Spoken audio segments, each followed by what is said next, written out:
Breaking news Vikarabad జిల్లా లగచెర్లలో కలెక్టర్పై దాడి ఘటనపై అధికారులు లోతైన దర్యాప్తు చేస్తున్నారు. ఈ ఘటనలో ఇప్పటి వరకు 25 మందిని అరెస్ట్ చేసిన పోలీసులు మరో 4గురిని అరెస్టు చేసి రిమాండ్కు తరలించారు.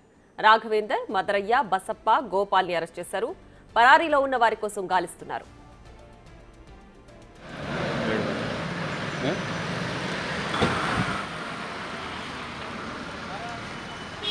ప్రధాన నిందితుడు సురేష్ ఇంకా పరారీలోనే ఉన్నట్లు అదనపు డీజీ మహేష్ భగవత్ తెలిపారు. సురేష్ ను హైదరాబాద్ లోనే దాచి ఉంటారనే అనుమానాలు వ్యక్తమవుతున్నాయి. సురేష్ అరెస్ట్ అయితే ఆయన స్టేట్మెంట్ కీలకం కానుంది.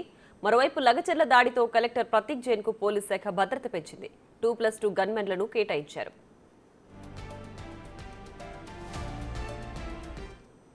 మరింత సమాచారాన్ని మా ప్రతినిధి సురేష్ లైవ్ లో అందిస్తారు. సురేష్, చెప్పండి, లగచెర్ల ఘటనకు సంబంధించి అరెస్టుల పర్వం ఇంకా కొనసాగుతూనే ఉంది. ఇప్పటి వరకు ఎంతమంది అరెస్ట్ అయ్యారు? పూర్తి డీటెయిల్స్ ఏంటి?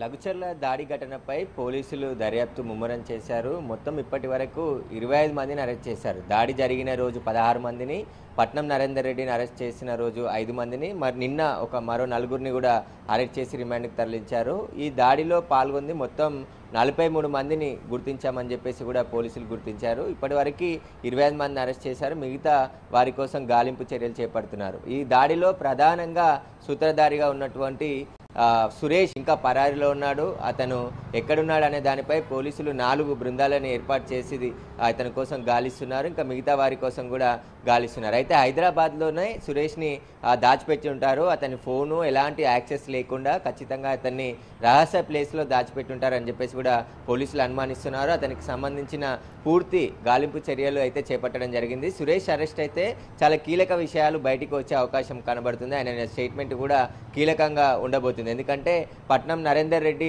సూచన మేరకు ఆయన దాడి చేశాడని చెప్పేసి చెప్తున్నారు. ఇంకా ఆయనకు ఎవరెవరి ద్వారా ఇన్స్ట్రక్షన్స్ వచ్చాయి, పక్కా పథకం ప్రకారమే ఈ దాడికి పాల్పడ్డారని చెప్పేసి ఇప్పటికే పోలీసులు గుర్తించడం జరిగింది. నిన్న additional DG law and order Mahesh Bhagwat కూడా వికారాబాద్ జిల్లా ఎస్పీ ఆఫీస్లో సమీక్షా సమావేశం ఏర్పాటు చేసి పూర్తిగా ఆ గ్రామంలో పరిస్థితులు ఏ విధంగా ఉన్నాయి, ఇంకా ఎంతమంది పరారులో ఉన్నారు, కేసుకు సంబంధించిన నిందితులను త్వరగా పట్టుకునేందుకు తీసుకోవాల్సిన చర్యలపై సమీక్షా సమావేశం ఏర్పాటు చేయడం జరిగింది. Right Suresh, thanks for the updates.